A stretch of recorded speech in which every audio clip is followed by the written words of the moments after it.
उनका सर तन से जुदा करो। ये कुरान करीम की आयत नहीं है, ये अथर्ववेद का मंत्र है। कुरान करीम की दूसरी आयत आपको अगर शक में डालता है, जिसके अंदर कहा गया फकुलू मिम्मा गनीमतुम, लूटो और खाओ तो उठाओ, जिसके अंदर कहा गया साफ साफ लफ्जों में एवं ब्रह्मा द्विशो जही, कि इस जमीन पर ब्रह्मा की बात को जो नहीं मानते हैं और दुश्मनी पैदा करते हैं, उनके भी सर को तन से जुदा कर दो। कुरान करीम की आयत पर तो एतराज हुआ तुम्हें, लेकिन अथर्ववेद के इन मंत्र इन श्लोक का तर्जमा तुमको नहीं मालूम है। अगर नबी तलवार लेकर मैदान में निकलते हैं तो श्री कृष्ण जी भी अर्जुन को महाभारत के मैदान में कहते हैं कि अर्जुन, क्यों तुमने अपने हथियार डाल दिए? कुतस्तुवा कश्मलिदम विश्मे समुपस्थितम अनार्य जुष्टम कीर्ति कर्म जुनाह। अर्जुन बुज़दिल हो गए हो, तुम्हारे रगों के अंदर खून नहीं है क्या? तुमने स्वर्ग को पा लिया है? तुम सामने जालिमों को, इन कौरवों को सबक सिखाओ और हृदय शुद्रो दौर बल्लियम, एक मजबूत सिपह सालार बनकर मैदान में आओ और लड़ाई करो, उनका खात्मा करो। ये पैगाम तो वेदों में मौजूद है, लेकिन इन शराबियों को, इन कबाबियों को राम नवमी जैसे पवित्र त्योहार पर, राम नवमी जिस दिन राम पैदा हुए उस दिन राम नवमी मनाते, उस दिन पूजा करना चाहिए। तुलसीदास ने अपनी किताब में लिखी कि रामचरितमानस के अंदर कहा गया जिस दिन राम पैदा हुए सुबह सवेरे नहाना चाहिए और अपने प्लेट में तुलसी के पत्ते और चंदन की लकड़ी डालकर सूर्य नमस्कार कर कर ईश्वर का नाम लेना चाहिए। नहीं तुमको आता है भजन करना तो गायत्री मंत्र पढ़ लेते, ओम भूर्भुवस्सुवः तत्सवितुर्वरेण्यं भर्गो दिशि दिवस्य धीमहि धियो यो नः प्रचोदयात्। अगर तुमको और कोई बड़ा मंत्र नहीं आता है तो हनुमान चालीसा पढ़ लेते, जय हनुमान ज्ञान गुण सागर, जय कपीस तिहुँ लोक उजागर, रामदूत अतुलित बलदामा, अंजनी पुत्र पवन सुत नामा। इस देश के ऊपर नफरत करने वालों, अगर राम जन्म राम नवमी के मौके पर तुमको कोई यजुर्वेद या ऋग्वेद या सामवेद या अथर्ववेद या रामायण या महाभारत या गीता या भविष्य पुराण या कल के पुराण या मत्स्य पुराण या भागवत पुराण तुम नहीं जानते तो तुम पढ़ लेते ब्रह्मा सूत्र, ओम पूर्णमिदः पूर्णमिदं पूर्णात् पूर्णमुदच्यते पूर्णस्य पूर्णमादाय पूर्णमेवावशिष्यते, ओम शांति। अगर तुमको नहीं आता है कोई बड़ा श्लोक, कृष्ण जी का भजन नहीं आता है तो तुम शिव जी का भजन पढ़ते और कहते तुम साफ लफ्जों में ओम ओम सहनावतु सहनो भुनक्तु सहवीर्यम कर्मामहे तेजस्वनावधीतमस्तु विद्विषावहे। इनको पढ़ते, परमात्मा मर्यादा पुरुषोत्तम राम को खुश करते, लेकिन मदरसा जलाकर क्या मिला? कुरान करीम की आयत पर एतराज तुमको, वेदों के मंत्र पर एतराज नहीं। क्यों? उनके अंदर तो और सख्ती से कहा गया है तुवम तूर्य तरुष्यतः, इस जमीन पर नफरत करने वालों का सर तन से जुदा कर दो, अपने राक्षसों और अपने शत्रुओं को।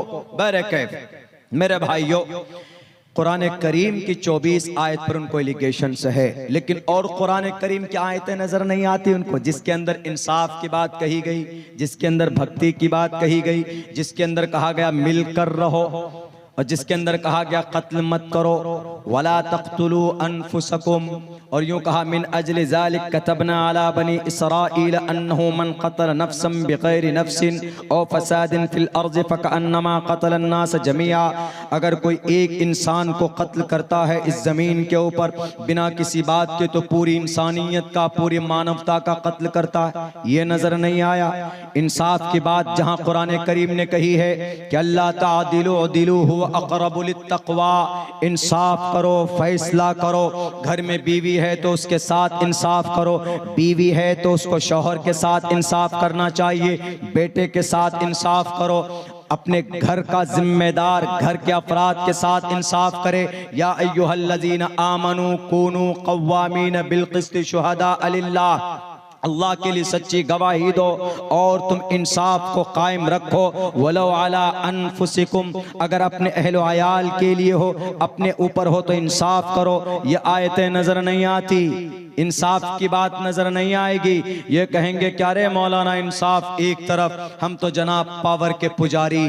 जो इंसाफ, जो पैगाम कुरान करीम ने पूरी दुनिया को दिया है कोई माए कलाल पेश नहीं कर सकता है। आज हमारे अब से 1450 साल पहले बेटियों की इज्जत लूटी जाती थी, लेकिन अल्लाह के नबी ने आकर उनको इंसाफ दिया कि नहीं दिया?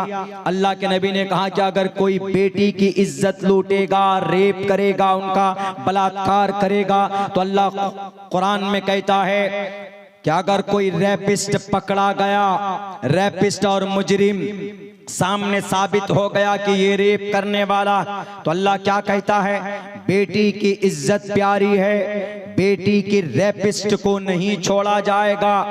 बिल्कीस के रेपिस्ट को उनके गले में हार और माला नहीं पहनाया जाएगा, बल्कि जो जिना करता है, अज़्ज़ानियतु वज़्ज़ानी फजलिदू कुल्ल वाहिदिम मिनहुमा मिअत जल्दा, कि जमीन पर जिना करने वाले कोई पकड़ा जाए तो अगर शादीशुदा है वो, तो उसको पत्थर मार मार कर उसको दफन कर दो, उसको सजाए मौत दे दो।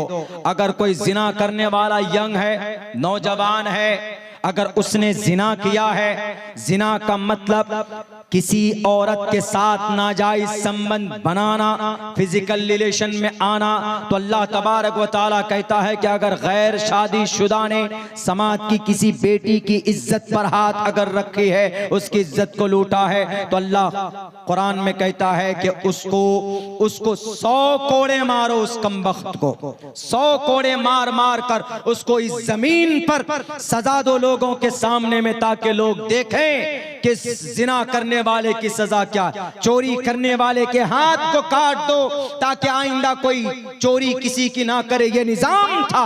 आज क्या किया जाता है? आज जो जानी होता है, कुलदीप सिंह सेंगर, उसको बेल मिल जाती। आज जिना करने वाले ब्रिजभूषण 6 मर्तबा से जनाब सांसद ब्राह्मण फैमिली से आते हैं, तो पीएम तक डरे हुए चुपचाप काहे को एक्शन लेंगे। उधर से देश का नाम रोशन करने वाली हमारी समाज की एथलीट, हमारी समाज की ब्रॉन्ज और सिल्वर एंड गोल्डन, वो सिल्वर और गोल्ड मेडल लाने वाली वो बच्चियां जंतर मंतर पर बैठकर, मैं नहीं कहता है कि वो रेपिस्ट है या नहीं है, मामला जो भी हो, लेकिन जब कोई बच्ची समाज की, ऐसी वैसी बच्ची नहीं बल्कि समाज की गोल्ड मेडलिस्ट है, वो दुनिया में भारत का नाम रोशन किया, अल्लाह के नबी ने औरत को सम्मान दिया। हमारे नबी होते तो हमारे नबी सबसे पहले कैफर किरदार तक पहुंचाते, मुजरिमीन को ब्रिजभूषण हो कि वो कोई भी लाल बुजक्कर हो, सीएम हो कि पीएम हो, नबी पूछते शरीयत के मुताबिक तुमने मामलात का जांच कराते, जांच कराने में दूध का दूध पानी का पानी होता। बच्चियां बैठकर मुतालबा कर रही हैं कि हमारे साथ ना इंसाफी जुल्म ज़्यादती हुई है सर, हमको इंसाफ दिला दीजिए। 7 दिन लग गए सुप्रीम कोर्ट को एफआईआर दर्ज कराने में। कितनी बड़ी बातिल ताकत का मालिक होगा वो जालिम जल्लाद। अल्लाह के नबी अलैहिस्सलाम का जमाना होता, उमर फारूक का जमाना होता तो फौरन इंसाफ मिलता। आज नबी की जमाने पर, नबी की शरीयत पर कौन अमल करता? कम से कम अमेरिका तो अमल करता, इसलिए अमेरिका सुपर पावर है। नबी के जमाने में 1-2 मर्तबा जांच के बाद, गवाही के बाद फौरन फैसला हो जाता था। हमारे भारत के अंदर आदमी की उम्र खत्म हो जाती, इंसाफ नहीं होता। आज चले जाएं अमेरिका के अंदर, 90 दिन के अंदर केस का रिजल्ट सामने आ जाता। कौन अमल करता है शरीयत पर? आजकल ये लोग अमल करते हैं तो सुपर पावर ताकत बने बैठे।